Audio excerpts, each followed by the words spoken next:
how Donovan and the rest are? Yeah, Donovan will be a game time decision. He'll go out and try it before the game, kind of like we did in Detroit last year. AQ is out for sure, and Ali is still in the protocol. We'll wait and see. He'll be questionable also. So both those guys are questionable. Dean, Hudson, and Shipley are out. Okay, thank you. Mm-hmm. All right, we'll go to Greg Allman. Bruce, defensively, just want to check with you on Jamel Dean, whether there's any progress there or any reason I think he could come out of protocol, and just how you move forward with a guy like Ross, if that's the case, if he's not there. Yeah, Dean, he will not make it this week, and no chance taking any risk with him with an open date. So, sure. Yeah, Ross, we have a ton of confidence in him, and he'll do a good job. Thanks, Bruce. You bet. All right, we'll go to Jenna. Hey, Coach, back to AQ. You mentioned in your Sirius XM radio interview this week that he could possibly have a career-ending injury. Do you have any more update on the specifics with that? And was that just a case of initially thinking it was a stinger and then like an MRI revealed that it was something more complex than that? What happened there? Exactly. Yeah, we thought it was a stinger. He had this injury back in 2013, I believe.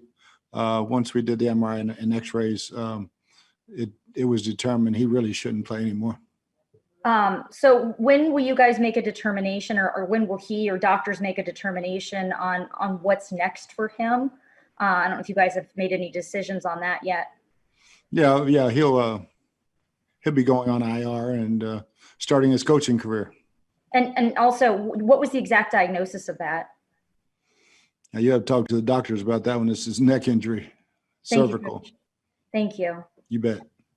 I will go to Sarah Walsh. If any of you have questions, please raise your hand. Hey, Bruce, you just mentioned that he'd start his coaching career. I know he's a guy that has been with you throughout the years. Is that something that he would join you guys and help you guys out there?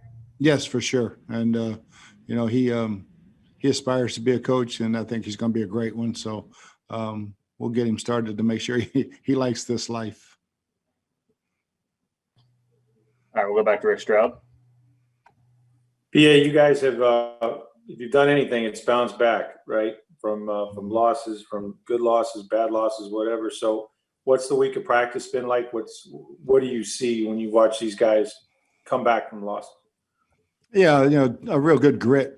Obviously it's a short week, so we didn't get Wednesday in. It was a walkthrough, but Thursday and Friday have been outstanding. I think it's attention to detail again is great, and I really couldn't ask for any more. Our guys know how to work, man. They work their tails off, and they do bounce back, and hopefully we'll make the plays in this ball game to win it. Andy said that he feels blessed to have been with the quarterbacks he has been with. Obviously, he's got a really good one now. You feel the same way, I would imagine, that through the years, you talked about it.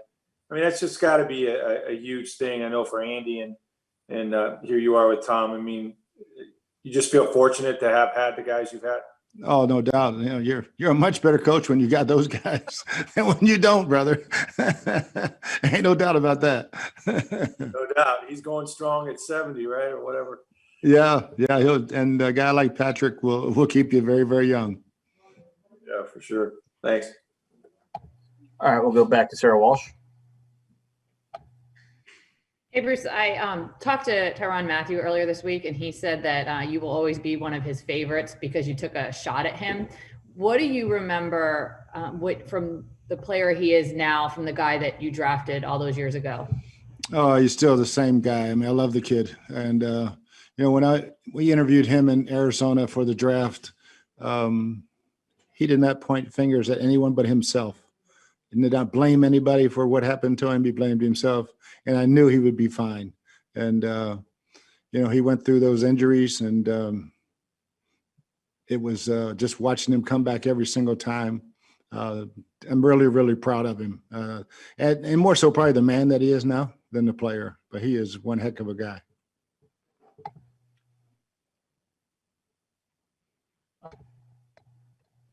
Hey, Coach, back to AQ. You've been in this business for a long time coaching, and I know you have a special relationship with your players. How hard is it anytime you have to have a conversation with a player when you have to address the fact that player's career is over? Yeah, it's really hard. I mean, it's harder than, releasing somebody or cutting somebody that's a veteran that has finally hit the wall and doesn't want to really admit it. But to have an injury stop it so suddenly, it's really hard on him. It's hard on me.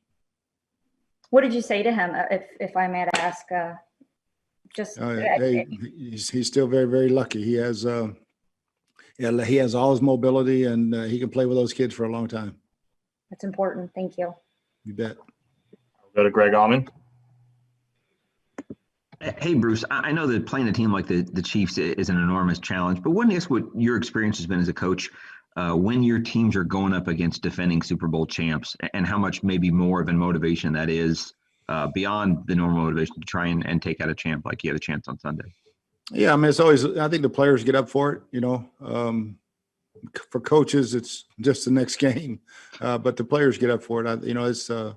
It's something special. You always want to beat those guys and improve something to yourselves. Thanks, Bruce. Mm-hmm. We'll close out with one question from Leo Haggerty.